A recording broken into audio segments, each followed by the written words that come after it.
The mess hall buzzed with the usual evening chatter as sailors lined up for dinner at Naval Base Coronado. Steam rose from the serving trays, while conversations about weekend plans and upcoming deployments filled the air. At a corner table near the windows, Lieutenant Sarah Chen sat alone, methodically eating her meal while reviewing training schedules on her tablet. Sarah appeared unremarkable among the sea of uniforms. Average height, athletic but not intimidating, with dark hair pulled back in regulation style. She had learned long ago that blending in served her purposes better than standing out. Her quiet demeanor and focused attention on her work made her nearly invisible to most personnel passing by. 3 tables away, a group of 15 newly arrived recruits gathered around their trays, their fresh haircuts and eager expressions marking them as recent graduates from basic training. They spoke in hushed, excited tones about their first real assignment, pointing occasionally at various officers throughout the mess hall while trying to guess their specialties and experience levels. "See that guy over there?" whispered Recruit Martinez, nodding toward a burly chief petty officer. "I heard he served 3 tours in Afghanistan." The others leaned in, their eyes wide with curiosity and respect. These young sailors had spent months dreaming of serving alongside genuine war heroes, and now they found themselves surrounded by them. Recruit Thompson, the unofficial leader of their group, scanned the room with eager eyes. His gaze eventually settled on Sarah's table. "What about her?" he asked, gesturing discreetly in her direction. "She looks pretty young to be an officer. Probably just some desk job, maybe communications or logistics." The comment sparked immediate interest among his companions. They began speculating about Sarah's role, each recruit offering their own theory. Some suggested she might be a medical officer. Others thought perhaps intelligence or administrative support. None of them considered that the quiet woman reviewing paperwork might represent something far more extraordinary than their limited experience could imagine. Sarah remained oblivious to their discussion. Her attention focused on coordinating training exercises for the following week. Her tablet displayed complex tactical scenarios and equipment requisitions that would have surprised the observing recruits, but the screen remained angled away from prying eyes. She had developed habits of operational security that extended into every aspect of her daily routine. The recruits' conversation grew slightly louder as their confidence increased.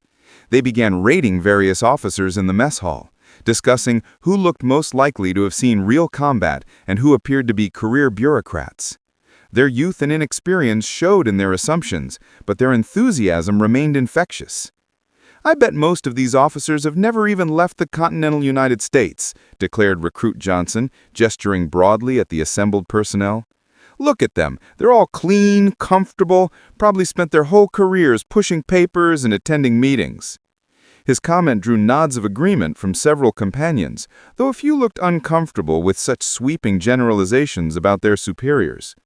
The group's dynamic reflected the typical mixture of bravado and insecurity that characterized new military personnel trying to establish their place in an unfamiliar hierarchy. Sarah finished her meal and began gathering her materials, preparing to return to her quarters for the evening. Her movements remained deliberate and controlled, betraying none of the lethal training that had shaped her over the past 8 years. The small scars on her hands and the alert way she constantly monitored her surroundings might have provided clues to an experienced observer, but the recruits remained focused on their own conversations. As Sarah stood to leave, her tablet slipped from her grasp, clattering to the floor beside her table. The device's protective case prevented any damage, but the sound drew attention from nearby tables. Several recruits glanced in her direction as she bent to retrieve the device, noting her quick, efficient movements. "Smooth move," chuckled Recruit Williams, loud enough for his table to hear, but hopefully not loud enough to reach Sarah's ears. "Even the simple stuff trips up the desk jockeys."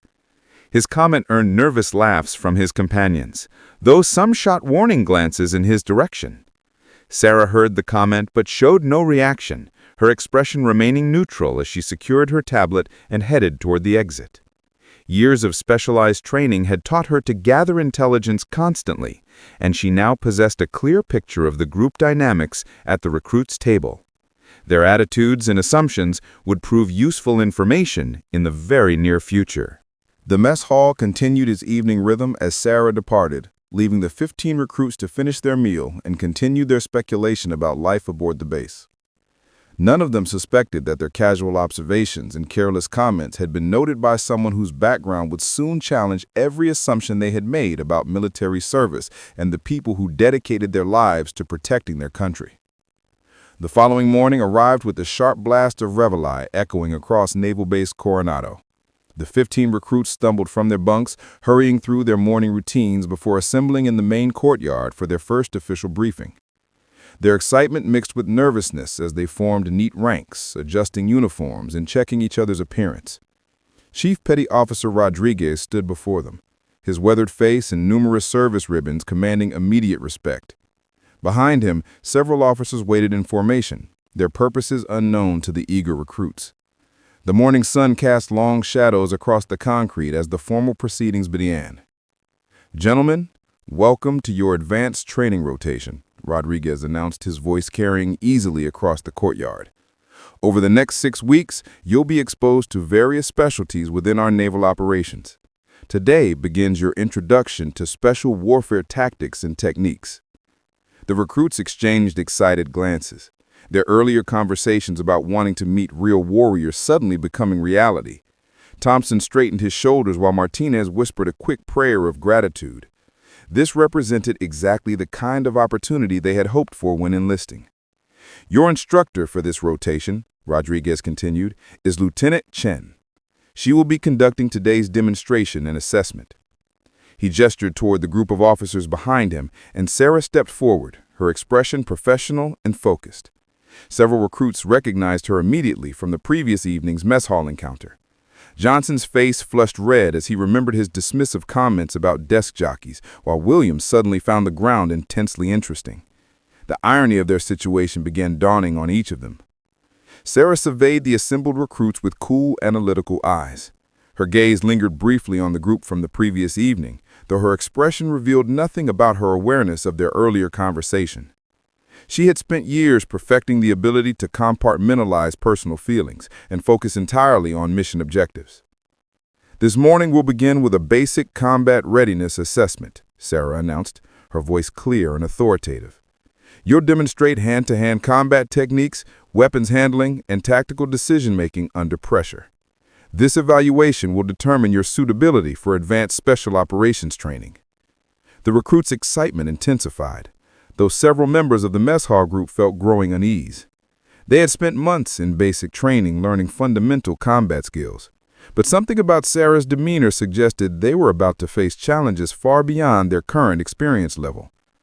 Sarah led them to a specialized training facility adjacent to the main base buildings.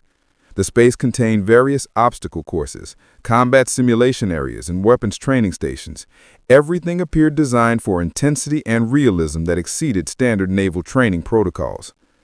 "We'll start with individual combat assessment," Sarah explained, indicating a padded training area surrounded by protective barriers.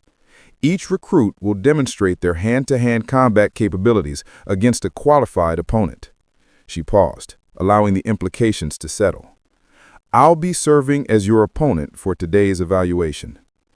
The announcement sent ripples of surprise through the group. Several recruits exchanged uncertain glances, unsure whether they had heard correctly.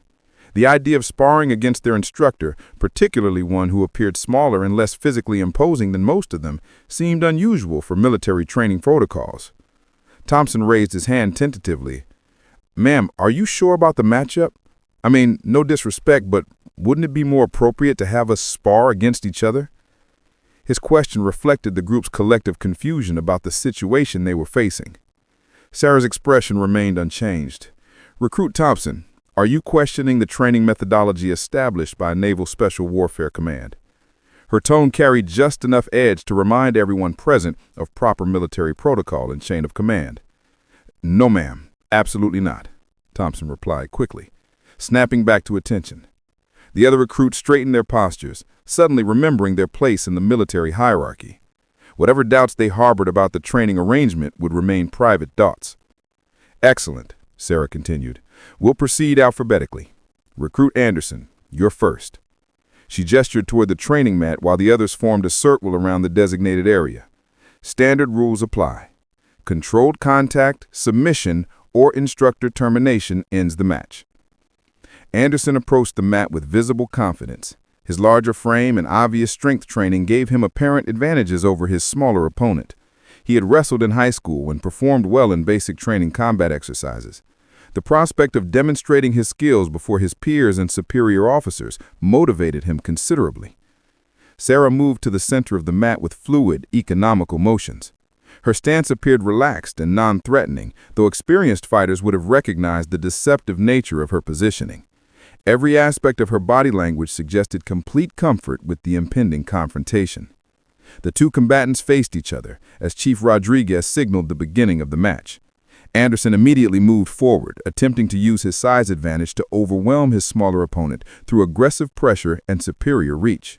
What happened next would fundamentally alter every recruit's understanding of military service, special operations, and the deadly capabilities that existed within their own ranks.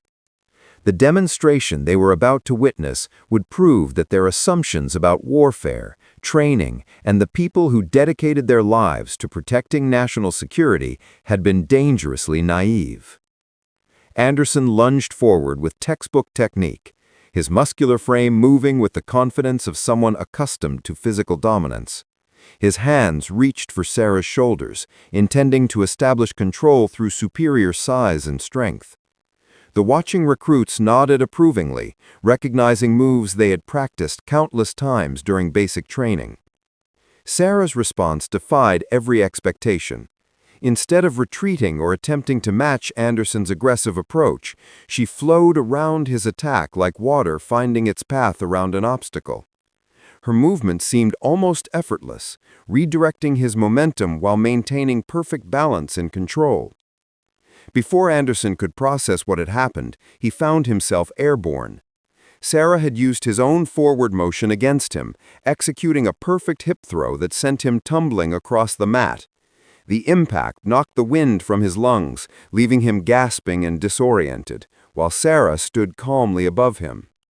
The watching recruits fell silent, their earlier confidence evaporating as they witnessed the complete dismantling of their strongest team member. Anderson had always been their benchmark for physical capability, yet he had been neutralized in less than 3 seconds by someone half his size. "Next," Sarah announced simply, her breathing unchanged despite the physical exertion. Anderson struggled to his feet, his face burning with embarrassment as he rejoined the circle of observers. His pride stung more than his bruised ribs, though both would remind him of this moment for days to come. Recruit Baker stepped forward, his approach more cautious than Anderson's had been. He had absorbed a lesson of his predecessor's defeat and attempted to adapt accordingly. Instead of rushing forward, he circled carefully, looking for openings while maintaining defensive positioning. Sarah waited patiently, her stance remaining relaxed and unthreatening. She allowed Baker to dictate the pace initially, studying his movement patterns and identifying weaknesses in his technique. Her eyes tracked every shift in his weight distribution and every telegraph in his body language. When Baker finally committed to an attack, Sarah's counter came with surgical precision. She stepped inside his guard, trapped his extended arm, and executed a joint lock that brought him to his knees within seconds. The controlled application of pressure demonstrated her complete mastery of leverage and anatomy. "Tap out," Sarah instructed calmly as Baker's face contorted with pain. He complied immediately, and she released him without causing permanent damage. The message had been delivered clearly. Resistance was futile against her superior technique and experience. One by one, the recruits stepped forward to face Sarah on the training mat. Each attempted different strategies based on observations of previous matches, but none succeeded in lasting more than a few seconds. Some tried speed, others attempted teamwork-derived tactics, and a few relied on pure desperation. Sarah dispatched each challenger with clinical efficiency, demonstrating a vast repertoire of combat techniques that spanned multiple martial arts disciplines. She employed judo throws, Brazilian jiu-jitsu submissions, wrestling takedowns, and striking combinations with equal skill. Each technique was executed with textbook precision and appropriate force levels. The psychological impact on the recruits proved as significant as the physical demonstrations. Their worldview shifted fundamentally as they realized that their assumptions about military hierarchy, combat effectiveness, and personal capability had been completely wrong. The quiet officer from the mess hall possessed skills that surpassed anything they had imagined possible. When Thompson's turn arrived, his earlier bravado had evaporated entirely. He approached the mat with visible reluctance, knowing that his comments from the previous evening had been noted by their instructor. His movements lacked confidence, and his defensive posture telegraphed his fear to everyone present. Sarah engaged Thompson with the same professional demeanor she had shown every other recruit, neither showing favoritism nor seeking revenge for his earlier disrespect. Her attack came swiftly, a feint followed by a leg sweep that deposited him on the mat before he could react. A subsequent armbar forced his immediate submission. As Thompson rejoined the observers, several recruits began whispering among themselves. The reality of their situation was becoming undeniably clear. They were not facing a regular naval officer or even an experienced trainer. They were confronting someone whose capabilities suggested elite military training of the highest order. Martinez, being one of the final recruits to face Sarah, had the advantage of observing 13 previous defeats. He studied her techniques, looking for patterns or weaknesses that might give him an edge. His analysis revealed flawless execution and complete tactical superiority that offered no exploitable opportunities. When his turn came, Martinez decided on an unconventional approach. Instead of attempting to defeat Sarah through combat, he approached the mat and immediately assumed a respectful position. "Ma'am, I request permission to yield before engagement. You have clearly demonstrated superior capabilities, and further resistance would be pointless." Sarah studied him for a moment before nodding approvingly. "Smart tactical assessment, Recruit Martinez. Sometimes the most important skill is recognizing when you're outmatched and adapting accordingly." His decision to surrender earned respect from both instructor and peers. The final few recruits followed Martinez's example, choosing discretion over futile resistance. They had witnessed enough demonstrations to understand that challenging Sarah further would serve no productive purpose. Their ego-driven desire to prove themselves had been replaced with genuine respect for superior expertise.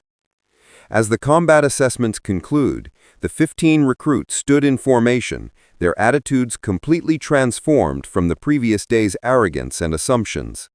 They now faced someone whose capabilities demanded respect and whose authority had been established through undeniable demonstration rather than mere rank or protocol. Sarah allowed the recruits a brief water break while she prepared the next phase of their assessment. The 15 young sailors huddled together, their voices hushed as they processed what they had just experienced. Gone was the casual arrogance from the mess hall, replaced with nervous respect and growing curiosity about their instructor's background. "Where do you think she learned to fight like that?" whispered Johnson, still rubbing his shoulder where Sarah's submission hold had nearly dislocated his arm. "That wasn't regular Navy training. I've never seen anything like those techniques."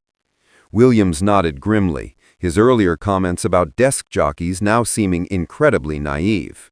"My brother's a Marine, did 2 tours overseas. Even he doesn't move like that. She's something else entirely." The others murmured agreement, their military experience insufficient to categorize what they had witnessed. Chief Rodriguez observed their discussions with barely concealed amusement. He had seen this transformation countless times when new personnel encountered actual special operations personnel for the first time. The education was always humbling and invariably beneficial for young sailors who needed perspective on military capabilities. Sarah returned to the group carrying a large equipment bag and several tablet computers. Her demeanor remained professional and focused, showing no signs of fatigue despite having just defeated 15 opponents in rapid succession. The recruits straightened automatically as she approached, their newfound respect manifesting in improved military bearing. The combat assessment was preliminary, Sarah announced, setting down her equipment. Real special operations work requires more than individual fighting skills. We'll now evaluate your ability to function as a team under pressure while accomplishing specific tactical objectives. She gestured toward a complex obstacle course that had been prepared during their water break. The structure incorporated climbing walls, rope traversals, simulated building entries, and various problem-solving stations. Everything appeared designed to test both physical capabilities and mental adaptability under stress. You have 45 minutes to navigate this course as a unit, Sarah explained, consulting her tablet. Along the way, you'll encounter 7 tactical scenarios requiring immediate decision-making and coordinated responses. Failure at any station results in time penalties and additional challenges. The recruits studied the course layout, noting its sophisticated design and realistic tactical elements. This exceeded anything they had encountered during basic training, incorporating features that suggested real-world mission requirements rather than simple physical fitness testing. Your objective, Sarah continued, is to reach the final station and successfully extract a simulated casualty while under hostile observation. You'll be equipped with basic tactical gear and limited ammunition for training weapons. Rules of engagement and safety protocols are outlined in your briefing packets. She distributed the materials while the recruits organized themselves into a functional unit. Thompson emerged as their unofficial leader, his earlier embarrassment motivating him to prove his leadership capabilities. The group quickly established roles based on individual strengths and previous military training. Sarah activated a timer and stepped back to observe their performance. Time starts now. Remember, this is not individual competition, but team evaluation. Your success depends entirely on cooperation and tactical thinking under pressure.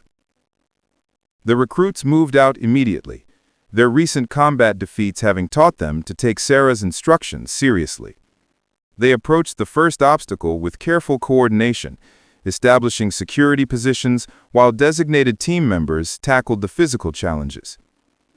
The initial stations tested basic military skills, rope climbing, wall scaling, and equipment transport. The recruits performed adequately, their basic training proving sufficient for these fundamental requirements. Their confidence began recovering as they demonstrated competence in familiar areas. However, the scenarios became progressively more complex as they advanced through the course. At the third station, they encountered a simulated ambush requiring immediate tactical response and casualty evacuation under fire. Their reactions revealed the limitations of their training and experience. Several recruits froze initially, unsure how to respond to the unexpected contact. Others reacted impulsively, breaking formation and compromising their unit's defensive posture. The chaos lasted nearly 2 minutes before Thompson managed to restore order and coordinate an effective response to the simulated threat. Sarah observed their performance from multiple vantage points, noting individual reactions and team dynamics. Her evaluation extended beyond simple success or failure to encompass leadership emergence, stress management, and adaptability under pressure. These qualities often proved more important than physical capabilities in actual operations. The fourth scenario presented a navigation challenge, requiring the team to locate and secure a hidden objective using only basic map and compass techniques. Electronic devices were prohibited, forcing them to rely on fundamental skills that many had neglected in favor of GPS technology. Martinez demonstrated unexpected expertise in this area. His civilian background and outdoor recreation provided advantages that military training had not emphasized. He guided the team successfully through the navigation requirements, earning respect from his peers and recognition for contributing unique capabilities to their collective effort. As they approached the final stations, fatigue began affecting their performance. The physical demands of the course, combined with stress from constant evaluation, tested their endurance and mental resilience. Some recruits began showing signs of strain, while others found reserves of determination they had not known they possessed. Sarah's constant observation maintained pressure on the team while providing valuable intelligence about each individual's character and potential. She noted who remained calm under stress, who provided support to struggling teammates, and who demonstrated natural leadership qualities when faced with challenging circumstances. The recruits' transformation continued throughout the exercise. Their understanding of military service evolved beyond their previous limited experience and assumptions. The final scenario proved the most challenging yet. The recruits found themselves facing a simulated hostage rescue situation requiring precise coordination, tactical decision-making, and flawless execution under extreme time pressure. The setup included multiple entry points, civilian role players, and armed opposition forces using non-lethal training ammunition. Sarah had positioned herself as the primary observer for this exercise. Her vantage point allowed complete surveillance of the team's performance. She noted their planning process, role assignments, and individual stress responses as they prepared for the most complex challenge of their assessment. Thompson gathered his team for a quick briefing, their 45-minute time limit now reduced to less than 10 minutes remaining. The pressure was mounting, and several recruits showed visible signs of anxiety. Their earlier confidence had been replaced by growing awareness of their limitations and inexperience. "Okay, we need to breach simultaneously from 3 points," Thompson explained, sketching a rough diagram in the dirt. "Martinez and Williams take the back entrance. Johnson and Anderson hit the side window. The rest of us go through the front door. Questions?" The plan demonstrated basic tactical thinking, but lacked the sophistication that actual special operations would require. Sarah observed their preparation with professional interest, noting both strengths and critical weaknesses in their approach to complex problem-solving under pressure. The team moved into position, their movements more cautious now than at the beginning of the course. They had learned respect for the scenarios Sarah designed, understanding that each challenge tested capabilities they were still developing. Their earlier arrogance had been completely replaced by focused determination. The execution began promisingly, with all 3 teams reaching their assigned positions simultaneously. However, complications arose immediately as the simulated hostiles proved more aggressive and tactically sophisticated than the recruits had anticipated.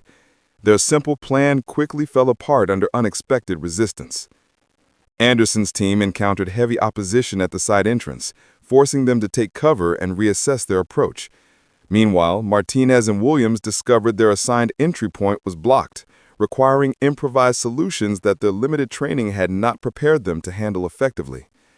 Thompson's main assault team made initial progress, but soon found themselves pinned down by crossfire from multiple directions. The scenario designers had created a situation requiring adaptive thinking and coordinated responses that exceeded the recruits' current capabilities. Though they continued fighting to complete their mission, Sarah watched the chaos unfold with analytical detachment. Her evaluation focused on individual reactions to unexpected adversity, rather than simple success or failure. Some recruits demonstrated resilience and creative problem-solving, while others became overwhelmed by the complexity of their situation. After several minutes of struggle, it became clear that the recruits could not complete the scenario within their time constraints using conventional approaches. Their tactical knowledge proved insufficient for the sophisticated challenge they faced. Despite their determination and physical courage, Thompson made a critical decision that revealed genuine leadership potential. Instead of continuing futile resistance, he called for tactical withdrawal and regrouping. "Call back to Rally Point Alpha. We need to reassess and adapt our approach." The team executed an organized withdrawal, maintaining fire discipline and mutual support despite their tactical failure. Their ability to retreat effectively under pressure demonstrated military bearing and unit cohesion that impressed Sarah. Even though they had not achieved their primary objective, the controlled withdrawal showed maturity beyond their training level. During their regrouping phase, Martinez proposed an unconventional solution. "What if we create a diversion here while a small team infiltrates from an unexpected direction?" he suggested, pointing to a section of the facility that appeared unguarded but difficult to access. The plan required significant risk and precise timing, but offered their only realistic chance of mission success within the remaining time. Thompson weighed the options quickly, recognizing that conventional approaches had already failed and desperate situations demanded innovative thinking. Sarah observed their planning discussion with growing interest. The recruits were demonstrating exactly the kind of adaptive thinking that special operations required, though their execution would determine whether they possessed the skills to implement their tactical insights effectively. With less than 3 minutes remaining, the team committed to Martinez's plan. Baker and Williams created a noisy diversion at the front entrance, while Thompson, Johnson, and Martinez attempted infiltration through an unguarded skylight. The remaining team members provided covering fire and communication support. The desperate gambit succeeded partially. The diversion drew opposition forces away from the target area, allowing the infiltration team to reach the simulated hostages. However, their extraction attempt triggered alarms and brought immediate response from hostile forces throughout the facility. Time expired with the mission incomplete, but significant progress had been achieved through innovative thinking and coordinated teamwork. The recruits had demonstrated growth throughout the exercise, learning to adapt and overcome obstacles that initially seemed insurmountable. Their failure was instructive rather than shameful. Sarah called halt to the exercise as the timer reached 0. The recruits assembled in formation, their uniforms dirty and sweat-stained from the intensive challenges they had faced. Their expression showed exhaustion mixed with pride at having pushed themselves beyond previous limitations. "Gather around," Sarah commanded, her tone suggesting important information was about to be shared. The recruits formed a semicircle, their attention focused entirely on their instructor as they awaited feedback on their performance and insights into their future training requirements. Sarah studied the exhausted faces before her, noting the fundamental transformation that had occurred over the past several hours. The cocky recruits from the mess hall had been replaced by sobered young sailors who now understood the vast difference between basic military training and actual special operations capabilities. "Before I provide feedback on your performance," Sarah began, "I want you to understand who conducted today's assessment." She paused, allowing anticipation to build among the attentive recruits. "My name is Lieutenant Sarah Chen, and I am a graduate of Basic Underwater Demolition and SEAL Training, Class 347. The announcement hit the recruits like a physical blow. Several mouths fell open in shock, while others stood frozen as the implications registered fully. They had spent the day being evaluated by an actual Navy SEAL, one of the most elite warriors in the entire military establishment. Thompson felt his stomach drop as he remembered his dismissive comments about desk jockeys and paper pushers. The woman he had mocked was a member of the most exclusive and deadly Special Operations Unit in naval service, someone who had endured training that eliminated over 90% of candidates. "I have completed 7 overseas deployments, including operations in Afghanistan, Syria, and several classified locations. My specialties include close-quarters combat, advanced weapons systems, underwater operations, and counterterrorism tactics. I hold expert qualifications in 12 different weapons systems and speak 4 languages fluently." The recruits listened in stunned silence as Sarah outlined credentials that surpassed their wildest imagination. Her quiet demeanor in the mess hall now made perfect sense. True professionals rarely needed to advertise their capabilities through swagger or intimidation tactics. Williams shifted uncomfortably, remembering his comment about smooth moves and simple stuff tripping up desk jockeys. The irony burned painfully as he realized he had insulted someone whose little finger possessed more combat experience than his entire unit combined. "Your performance today demonstrated both potential and significant areas requiring development," Sarah continued, transitioning into her evaluation phase. Several of you showed leadership qualities under pressure, while others displayed creativity and adaptability when conventional approaches failed. She began providing individual feedback, highlighting specific moments where recruits had exceeded expectations or revealed character traits suitable for advanced training. Her observations proved remarkably detailed, demonstrating the analytical skills that special operations demanded. Recruit Martinez, your navigation expertise and innovative tactical thinking suggest aptitude for reconnaissance operations. Your willingness to propose unconventional solutions under pressure indicates the mental flexibility required for special mission planning. Martinez beamed with pride at the recognition. Though he remained at attention, praise from an actual Navy SEAL carried weight that no amount of basic training commendation could match. His civilian outdoor experience had finally proved valuable in a military context. Recruit Thompson, your leadership during the crisis scenario showed promise, particularly your decision to withdraw and regroup when initial plans failed. However, your tactical planning needs significant development before you could be considered for advanced training. Thompson nodded grimly, understanding that his earlier arrogance had been noted and evaluated along with his military performance. The lesson about judging people by appearances had been delivered with surgical precision through practical demonstration rather than lecture. All of you demonstrated courage and determination throughout today's challenges, Sarah acknowledged. However, courage without competence can be dangerous in special operations environments. The scenarios you faced today represent simplified versions of actual mission requirements. The recruits absorbed this information soberly, realizing that their struggles with basic tactical problems indicated how unprepared they were for real special operations work. Their respect for Sarah's achievements grew even deeper as they understood the complexity of her actual responsibilities. Based on today's assessment, 3 candidates show potential for specialized training programs. Martinez, Baker, and, surprisingly, Williams will be recommended for advanced selection processes.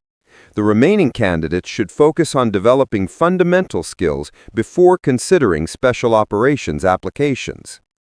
Williams looked shocked at his inclusion, given his earlier disrespectful behavior. Sarah's professional evaluation had separated his personal conduct from his tactical performance, demonstrating the objectivity that military excellence required. Let me be clear. Special operations training has attrition rates exceeding 90%. Physical capability represents only a small portion of the requirements. Mental resilience, emotional stability, and absolute commitment to team success determine who ultimately earns the privilege of serving in elite units. The recruits nodded in understanding. Their earlier fantasies about military glory were replaced by realistic appreciation for the dedication and sacrifice that special operations demanded. They had glimpsed the standards they would need to meet and the people they would need to become. Finally, Sarah concluded, remember that every person you serve alongside has chosen to dedicate their lives to protecting others. Assumptions based on appearance or assignment can be dangerous and disrespectful. Judge people by their actions and character, not by stereotypes or limited experience. The message resonated powerfully with the recruits who had learned this lesson through personal humiliation. Their encounter with Sarah had fundamentally altered their understanding of military service and the extraordinary individuals who comprised America's special operations community. The formal assessment concluded. The 15 recruits stood transformed. They had entered the day as naive young sailors convinced of their own importance and capabilities. They departed as educated members of the military community who understood both the standards they needed to meet and the respect they owed to those who had already met them. Sarah watched them file out, satisfied that another group of potential warriors had received essential education about military excellence and personal humility. Tomorrow would bring new challenges and new opportunities to serve their country, armed now with realistic understanding of what such service truly required. If this story moved you, honor the warriors behind it by hitting like and subscribing. Every week we bring you real stories of courage, sacrifice, and the heroes who stand watch while the rest of us sleep. Stay safe, stay strong, and never forget the ones who serve.